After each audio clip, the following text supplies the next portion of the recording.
Doctor صاحب بتائیے گا کہ آج ایک پرائیویٹ کمپلین بھی دائر کی گئی ہے، شہباز شریف وزیر داخلہ وزیر دفاع تمام کو نامزد کیا گیا ہے، تو کیا سمجھتے ہیں پرائیویٹ کمپلین انٹرٹین ہوگی یہاں پہ؟ کیونکہ جس طرح کا دباؤ ہے تو ایکسیپٹ ہو جائے گی؟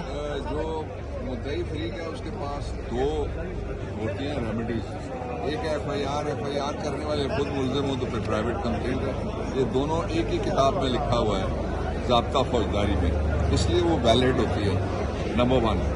دوسرا یہ کہ اصل ایشو یہ ہے کہ اس حکومت کو بتانا چاہیے، لوگ روز کہتے ہیں گنتی غلط ہو گئی، گنتی کم ہو گئی، گنتی 3 چیزیں میں حکومت کو کہتا ہوں کہ فوری طور پر بتائے۔ دنیا کی کوئی ٹمبکٹو کی روانڈا کی اگر کوئی گورنمنٹ ہے تو وہ بھی یہ بتائے گی۔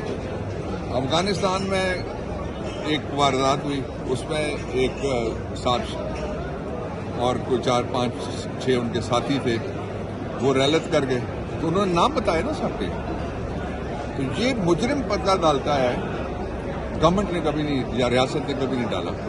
3 چیزیں یہ بتائیں لوگوں کو، پہلا یہ بتائیں کتنے لوگ گم شدہ ہیں، اور یہ جو 24 سے پہلے بھی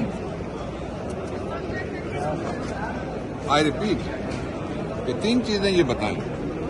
پہلا یہ کہ کتنے لوگ گم شدہ ہیں، جو لوگ گم شدہ ہیں ان کے انٹیسیڈنٹس، ان کے ساری جتنی تفصیلات ہیں وہ حکومت پاکستان کے پاس ہیں۔ ریاست انکار نہیں کر سکتی کہ میرا آدمی کوئی گم ہے، جس کا بچہ گم ہو جائے اس کو نیند آتی ہے، یہ اگر ریاست ماں جیسی ہے، سوتیلی ماں جیسی بھی ہے، پڑوسن جیسی بھی ہے، تو تب بھی اس کو نہیں سونا چاہیے کہ جو گم شدہ لوگ ہیں ان کے نام اور نمبر ریاست بتائے، نمبر 1۔ نمبر 2، جو لوگ زخمی ہیں ان سب کو تب ریمیڈی ملے گی جب ان کی میڈیکل کروانے کی اجازت دی جائے گی، وہ میڈیکل کروانے کی اجازت دی جائے، ان ایک زخمی کو کہا جائے جس کے خلاف آپ پرچہ کریں۔ میں سب سے بڑے زخمی کا نام لیتا ہوں، آپ نے عمر ایوب کی گردن پہ لگا ہوا شیل دیکھا؟ اس کا پرچہ نہیں ہو رہا، پرچہ ہونا چاہیے۔ اور میں آئی جی کے پی سے کہتا ہوں، مجھے اس کی پرواہ نہیں ہے کہ وہ ہماری گورنمنٹ کا آئی جی ہے، آئی جی عمر ایوب والا پرچہ درج کرو۔ کیسے تم انکار کر سکتے ہو؟ کیسے تم ملزموں کی صف میں جا کے ان کی حمایت کر سکتے ہو؟ 2، تیسرا یہ ہے کہ جو شہید ہیں، جس گھر کے بچے مرے ہیں، آپ سارے جانتے ہیں، جہاں جہاں ان کے جنازے ہو رہے ہیں وہ سارے، یہ اس قدر بے رحم، بے شرم اور بے حیا نظام ہے کہ جس کے مینیجر یہ کہتے ہیں کہ اگر کوئی بندہ مرا ہے تو مجھے ذرا لا کے دکھاؤ۔ اب میں یہ نہیں کہنا چاہتا کہ ان کا باپ دادا کب مرا تو وہ بھی ثابت کرنے کے لیے کوئی ان کو کہہ سکتا ہے نا، اس کے ساتھ جو سوال یہ کر رہے ہیں ان کو ایسا کوئی سوال پوچھ سکتا ہے۔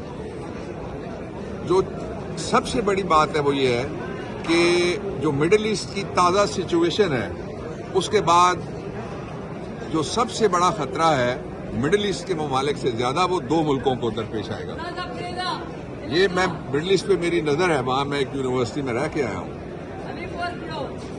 اور میں عربی میڈیا فالو کرتا ہوں۔ صرف ایک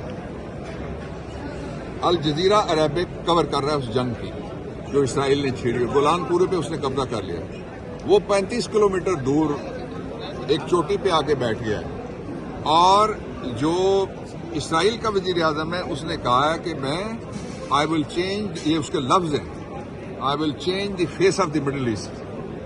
اور مڈل ایسٹ میں تو چھوٹی چھوٹی ریاستیں اور افواج بھی واجبی ہیں اکثر، لیکن جو 2 بڑے ممالک ہیں وہ نشانہ ہے اس ساری کمپین کا، ایک ایران ہے اور دوسرا پاکستان ہے۔